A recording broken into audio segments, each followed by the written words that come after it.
Hello mga kabibig! Welcome back sa ating bagong YouTube channel. Ito ang pinakamaingay na YouTuber sa balat ng YouTube. Ako si Kabibig, maglabag-labag na to with evidence. Ako po, grabe. Ito yung totoong tumulong sa mga nasalanta ng lindol.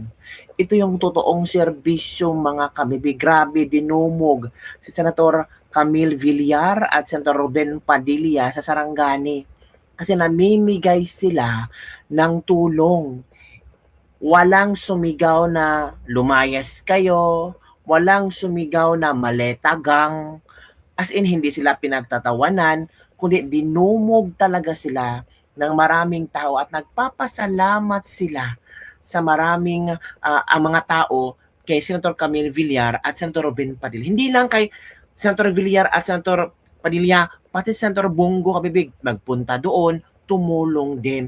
Pati si Senator Bato de la Rosa, sekretong tumulong mga kabibig. Senator Alan Peter Cayetano, ang mga miyembro niya, ang mga staff niya nagpunta agad-agad sa Jensen, sa mga nasalanta ng lindol. Pati si Senator Loren Ligarda, mga kabibig, grabe ang kalang effort na tumulong.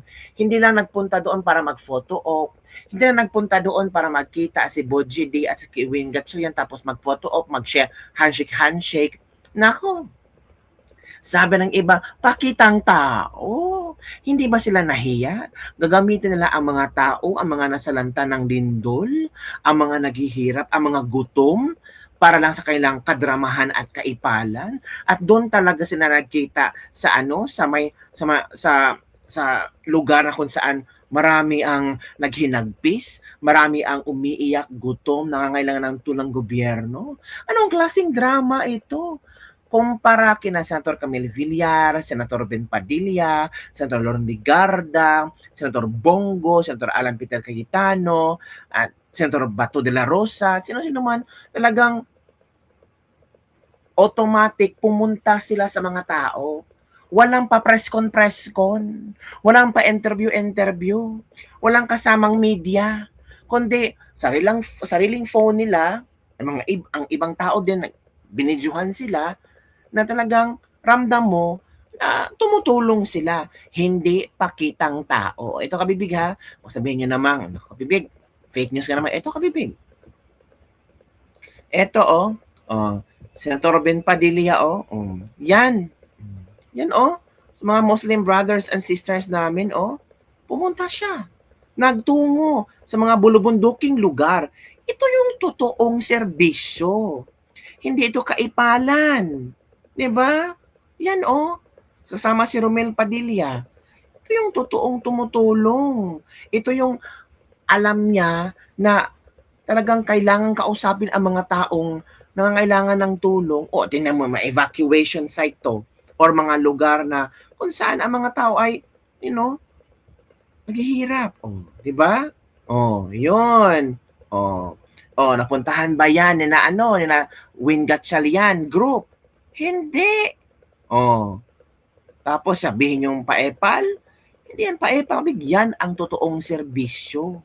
Hanggang gabi, 'di ba? Grabe, yan, tingnan yung kabibig, ito yung video ha, kasama si Senator Camille Villar. Ito pala. Muna. Si Senator Loren Ligarda, nagpunta din. Namigay ng tulong. Yan kabibig, 'di ba? Kaya kikipag-usap sa tao at ang mga tao ay talagang pinagkaguluhan sila. Ito si Senator Bongo ha.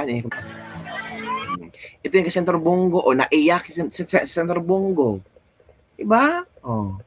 Yan ang totoong tulong ng pamimigay ng tulong. Yan. 'Di ba? Yan ang totoong senador. Hindi puro kaipalan. Hindi yung parang takot na malapitan ng mga tao. 'Di ba? Tingnan niyo. Yan ang ginawa ni Senator Bongo. Kaya ba nilang gawin yan? Hindi. 'Di ba? Risa Hontiveros, Kiko Pangilinan. Nagpunta ba kayo sa mga nasalatalang lindol? Kaya nyo bang ganyan ang ginagawa Kaya nyo bang gawin yan, Risa Hontiveros? Para yata nakalimutan nyo na ang Mindanao. Nakafocus kayo sa paninira sa mga Duterte. O, tinan nyo. Bongo, serbisyong Bongo, Mr. Marasakit, bisyo ang magserbisyo. O, sina Camille Villarhan, nasan ba yun? Hanapin ko muna ha. Senator Ben Padilla. O, ito, kanina. Yan ang totoong serbisyo.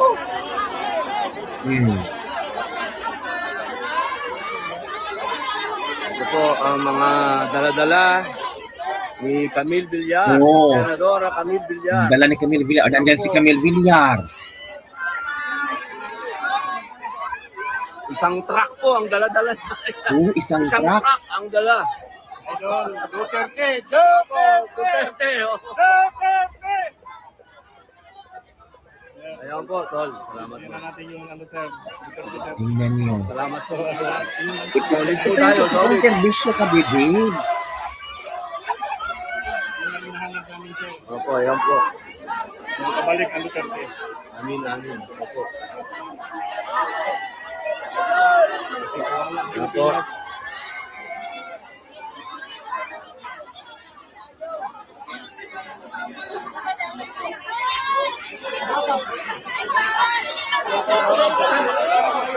Opo.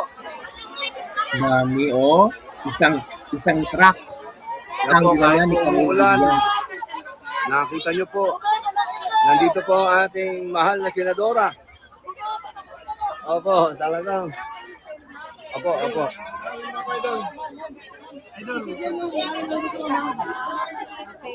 Idol, sali makasapit ka, Idol. Opo, Tol. Ayan, kasama ka po. Duterte! Ang saya nila, no? Walang kaipalan, walang halong kaplastikan.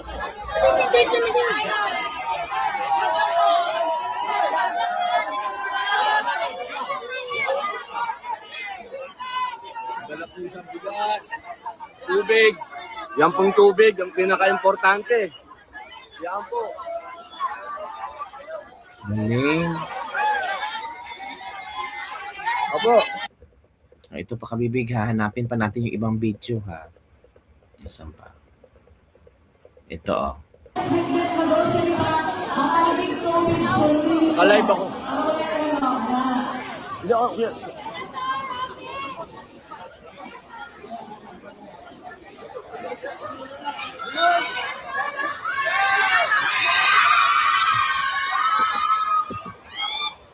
Okay. Opo.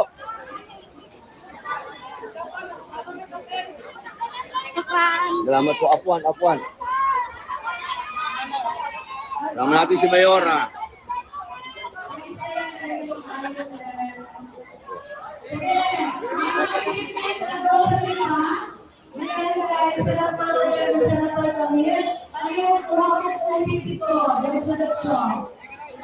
Po, bumati ka dito. Salamat kay Camille Villar. Salamat po, Camille Villar. Thank you po, Senador. Thank you, Tol. Camille Villar. Assalamualaikum, sir. Waalaikumsalam.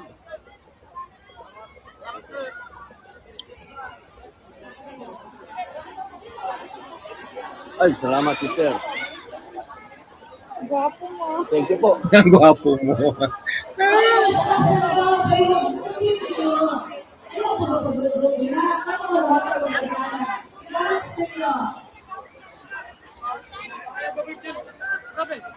Tol.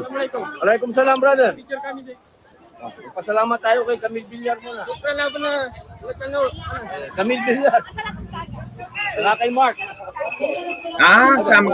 Magkapatid na Villar pala to.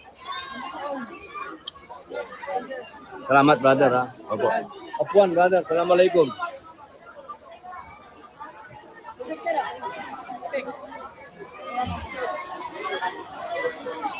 Yun, kabibig, nakita natin, ha.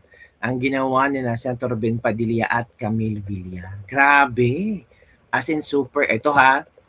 Mga kababayan, ngayong araw ng kalayaan, sa panahong maraming tinig ang nagtatalo, maraming pananaw ang nagkakabanggaan, at maraming Pilipino ang naghahanap ng katotohanan, malinaw ang isang bagay. Ang ating katapatan ay dapat manatili sa bayan at sa sambayanang Pilipino. Araw-araw, ipinagtatanggol po natin ang ating kalayaan sa pamamagitan ng katotohanan, pananagutan, malasakit sa kapwa at katapatan sa bayan. Dapat po ay nagsisikap tayo para sa tama kahit na mahirap. Manindigan tayo para sa prinsipyo kahit hindi ito popular at magsilbi kahit hindi nakikita. Sa gitna ng lahat ng nangyayari sa ating bansa, manatili tayong mapanuri ngunit makatarungan. Correct. Maging matapang sa paghahanap ng katotohanan, ngunit may paggalang sa isa't isa. Correct. Maging matatag sa ating mga paninindigan, ngunit bukas sa pakikinig. Sapagkat ang isang malayang bansa ay hindi lamang binubuo ng mga taong malayang magsalita, kundi ng mga mamamayang handang makinig, umunawa, at magtulungan para sa ikabubuti ng mas marami. Para po sa akin, ang pinakamahalagang laban natin ay ang laban sa kahirapan, gutom, kakulangan sa oportunidad, pagkasira ng kalikasan, at lahat ng humahadlang sa bawat Pilipino na mamuhay na may dignidad at pag-asa. Sa panahong marami ang nagkakaiba ng pananaw, naway hindi tayo mawalan ng kakayahang makinig sa isa't isa. Sa kabila ng mga pagsubok at pagkakaiba, manatili sana tayong matatag. Patuloy nating ipagtanggol ang ating mga institusyon, ang ating demokrasiya at ang ating kalayaan.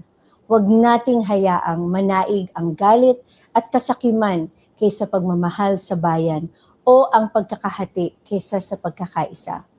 Ngayong araw ng kalayaan, sama-sama po nating ipagdasal o ipagdalangin ang Pilipinas. Naway gabayan tayo ng Diyos sa paghahanap ng katotohanan, sa paggawa ng tama, at sa pagbuo ng isang bansang mas makatarungan, mas matatag, at nagkakaisa. Huwag na huwag po nating sayangin ang mga pinaglaban ng ating mga bayani at ang patuloy na ipinaglalaban ng ating mga kababayan araw-araw. Yan po ay ang karapatan ng bawat Pilipino at ang kalayaan ng bawat Pilipino, hindi lamang yung iba. Mabuhay po ang sambayan ng Pilipino, mabuhay po ang Pilipinas, at mabuhay po ang ating kalayaan. So there you go, kabibig, narinig nyo ang mensahe ni Camille Villar tungkol sa araw ng kalayaan. Pero grabe, believe na believe ang mga tao sa ginawang tulong ng magkapatid na Villar sa Sarangani kasama si Senator Ruben Padilla. Hindi lang si Senator Ruben Padilla ha, ang mga staff din ni Senator Alan Peter Cayetano nagpunta din, tumulong din sila. Si Senator Lauren Ligara nagpunta din. Sa Senator Bato, sikretong tumulong daw po. At Senator Bongo, grabe. I think ang una talaga daw pumunta doon, aside from the OVP, ni Senator Bongo daw. Umiyak talaga daw si Senator Bongo. Hindi niya mawari kung gaano siya kalungkot sa nangyari sa Jensen, mga kabibig. So yun lang kabibig ang atin din sa Lebak-Lebak for today. Grabe ha, dinumog sina Senator Camille Villar at Senator Ben Padilla. Nagpasalamat ang mga tao, walang sumisigaw na mga paepal, hindi sila sinigawan at pinalaya sa Jensen, kundi sumigaw ang mga tao ng Duterte, sobrang happy na mga taong nakita si Senator Ruben Padilla at Senator Camille Villar. Walang sumigaw na maletagang and so on and so forth. Pero may napansinan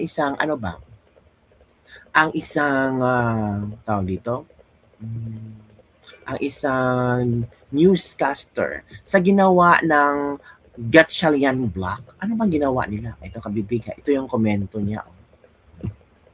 Pwede ba kayo mga ipokrito? Tumigil kayo. Pakitang tao lang yan, hindi na yan mauulit.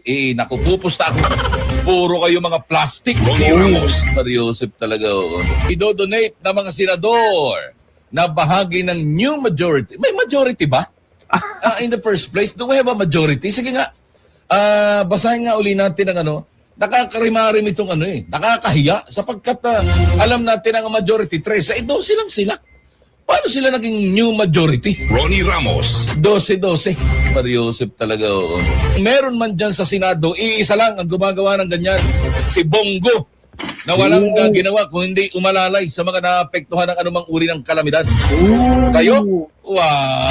Puro kayo mga plastic. Ronnie Ramos, Abante Pilipinas. Diba? Pinakamalaking may tutulong ninyo, bawiin ninyo yung trilyong piso na ninakaw ninyo mula sa kabambayan ng Pilipinas. Tama. Abante Tama talaga. Pilipinas.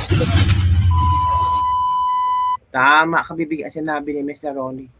Tama. Kunin nyo, bawiin nyo ang trilyones na ninakaw ng Pilipinas. Diba? So yun lang kabibig. Don't forget to like, subscribe, and share this video. Bye everyone. See you next time.